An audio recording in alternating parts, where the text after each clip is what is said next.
नमस्कार. आज माझ्या किचनमध्ये एक अतिशय खास आणि अस्सल महाराष्ट्रीयन बेत ठरला आहे. तो म्हणजे फणसाची भाजी. फणस सोलणे हे खरं तर खूप पेशन्सचं काम आहे. पण जेव्हा तो गर आणि बिया वेगळ्या करून आपण भाजी बनवतो ना, तेव्हा मिळणारी चव कशातच नाही. मी आज फणस व्यवस्थित सोलून बियापासून गर वेगळा करून घेतलाय आणि त्याचे बारीक तुकडे करून घेतलेत. हे सर्व कुकरमध्ये घालून शिजवून घेऊया, जेणेकरून भाजी अगदी मऊसूत आणि चविष्ट होईल. चला तर मग आजच्या या रेसिपीचा प्रवास सुरू करूया.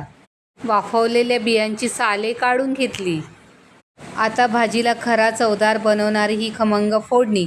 तेल चांगलं तापलं की त्यात उडदाची डाळ, मेथी, मोहरी, जिरं, हिंग, कढीपत्ता आणि मुख्य म्हणजे आले, लसूण आणि मिरचीचा हा फ्रेश ठेचा.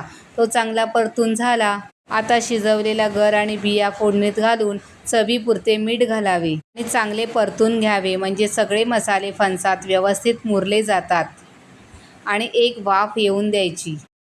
भाजी खूप कोरडी वाटली तर थोडं पाणी वरून शिंपडायचं आणि पुन्हा एक वाफ येऊन द्यायची. आणि सर्वात शेवटी भरपूर ओलं खोबरं आणि ताजी कोथिंबीर पेरली की झाली आपली भाजी तयार.